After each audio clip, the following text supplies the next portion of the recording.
Look, I've got some real bad news for Paramount. Indeed, I do. The stock market, they don't believe you anymore. In fact, they really don't believe anybody anymore when it comes to any thoughts of profitability in the near future when it comes to streaming. And you can't blame them. It's been a bottomless pit for everybody, including Netflix, and look how long it took them to get to profitability. And look at what it's costing them now. I'm sorry, Paramount. You hitched your horse to the wrong wagon. This is an expensive pivot that I'm not sure is going to pay off. Maybe somebody else will buy you. Let's take a look. Here we go.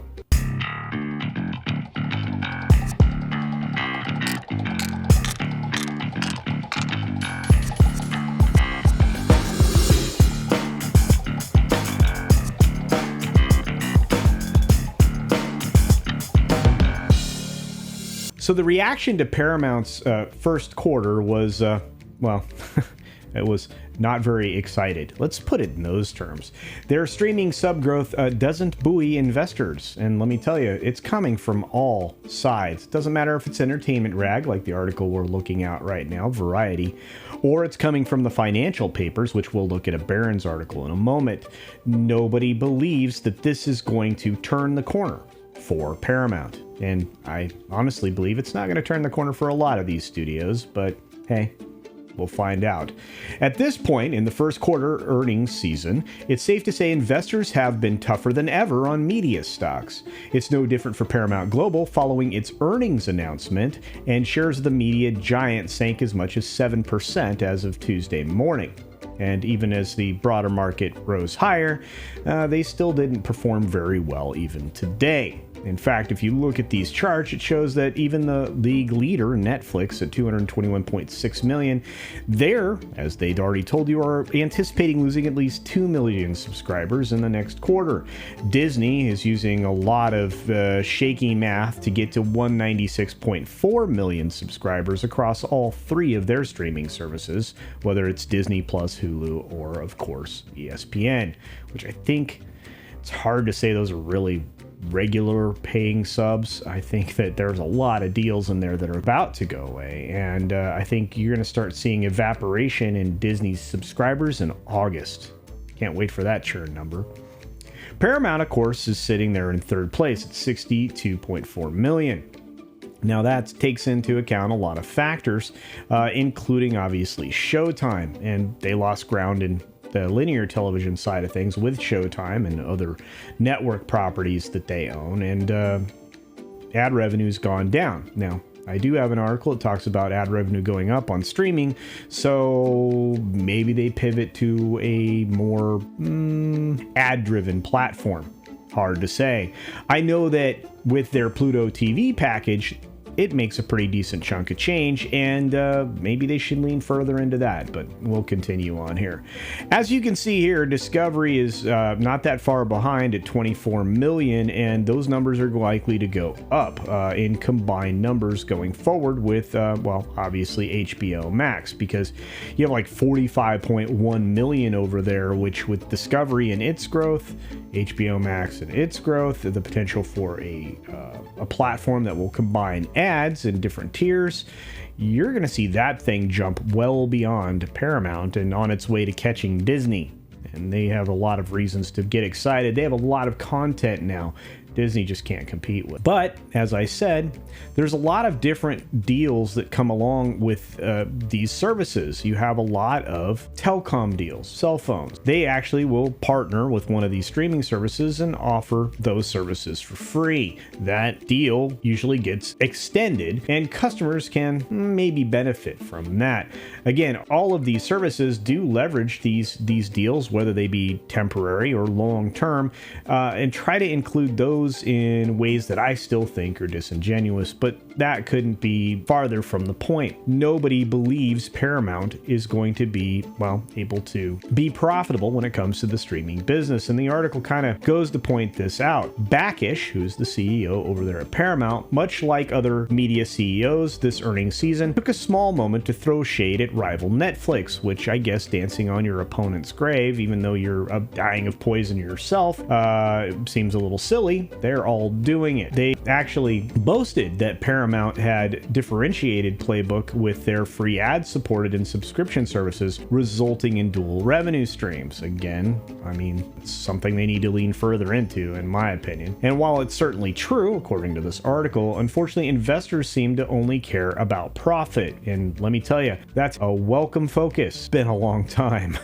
Paramount's stock price action following the Q1 results underscores the shifting in sentiment around streaming services and the broader markets, to be honest with you. Everybody's now looking at profitability again, finally, and I think you're going to see that reflected in the banks here in the near future. And as interest rates and cheap money disappear, interest rates rise, you will end up with a lot of these studios struggling to push these streaming services to the point of profitability. And I don't think they're going to meet their metrics or their plans, and I'm looking at you, Disney. Now, we're going to take a quick look at what Barron's has to say on the matter. They say the streaming stock bloodbath continues. Paramount Global is down. It's the latest company in the business to see its stock drop after its first quarter report. Subscribership for services including Paramount Plus continued to grow rapidly, but without commensurate increase in profits. And money-losing subscriber growth is no longer enough to impress investors. No, because it's costing billions of dollars to create content,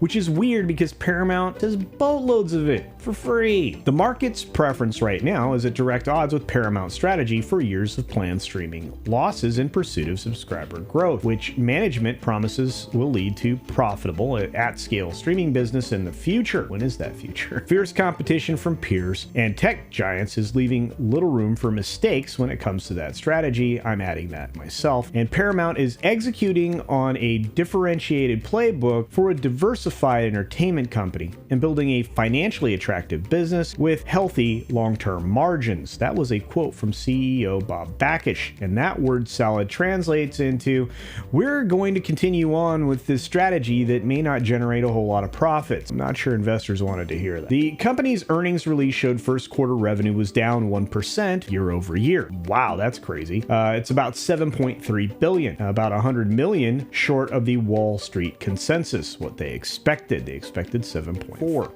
That reflects the fact that the first quarter of 2021, CBS aired the NFL Super Bowl, which had moved to Comcast. So a year later, they don't have it over on NBC. Excluding the mega advertising event from last year, Paramount said its revenue would have been up 5% year over year. In other words, if we spent more and had the Super Bowl, we would have done better.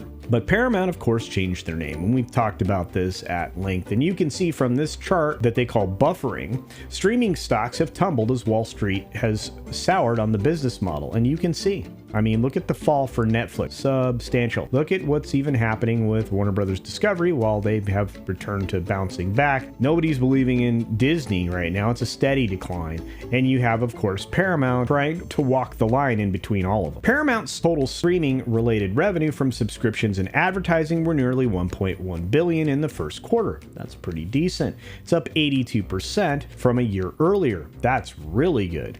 But losses tripled. Losses, $456 million, $149 million deficit in the first quarter of 2021. The rest of the company, and this is important to focus on, didn't grow. Wow. Traditional TV revenue declined 6% year over year to 5.6 billion, while movie studio revenue was down 27% to a mere $624 million. So when you adjust all those numbers, it's overall down 13%, while the movie segment actually lost money in the last quarter, 37 million bucks. It's a drop in the bucket, but this decent chunk of change. That's like the production budget for like a mid-level film. At least they lost less money, because in a previous quarter they lost 179 million in the same period a year ago. Well, I think a lot of studios did at that point. But the overall picture for all of us to understand here, at least according to this article, is that this is a legacy media company. 85% of its revenue come from TV, movie theaters, and licensing in the midst of a very expensive pivot to streaming. That's what's happening. Expenses were roughly $1.42 for every dollar of revenue at the segment. That is bananas. They spent $1.42 for every dollar. Still, the promise of long-term streaming growth remains. I don't know, maybe. Management expects to have more than 100 million streaming subscribers, for Pluto to have up to 120 million monthly active users, and for the streaming revenue to exceed 9 billion annually by 2024. I don't know what they're smoking. They don't have anything to offer over there at Paramount as far as material. They're nuts. So is Disney. Maybe Warner Brothers Discovery isn't. But I don't see a positive for any of these companies.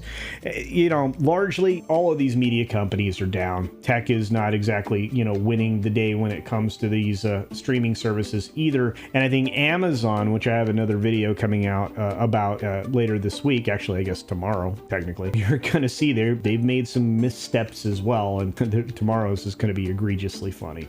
Anyway, what do you think? Do you think Paramount's got the ability to pull out of this nosedive, or are they going to continue to disappoint Wall Street? I think they're going to keep disappointing Wall Street. I don't think they're going to get the kind of growth that they want. Do you? Do you think a year from now they're going to have 100 million streaming subscribers? I don't think so. And, you know, if you have any other thoughts on this, or, you know, the streaming wars in general, please utilize the comments section down below. Maybe we can have a dialogue. With that, please support independent content creators here on the platform. They absolutely need it. They deserve it, and they would appreciate it. Any kind of engagement you give them, watching their videos, you know, hitting the like button, commenting, and of course sharing their material will absolutely help them, and me as well. And with that being said, be sure to take care of yourself, take care of others, wash your hands, of course, because it's good hygiene. And until next time, bye. Hey there, one last quick note before I let you go, and before we make it to the end of this video. CultureCasino have a brand new Teespring store. That's right, you can now go to Teespring, look up CultureCasino, or use the link in the video below, and pick out some handsome and beautiful CultureCasino merchandise with many different designs and styles and colors, many different items. I was actually surprised at all of the things that you could create, and I have some more designs and items on the way here shortly. But, you know, if you want to support the channel in that way, there is some merch. Otherwise, here comes the ending. Thanks for visiting today. Be sure you're subscribed and hit that for alerts. Yay! Of course, like and share all of the videos that you can, as it helps with the algorithm. Have a great day.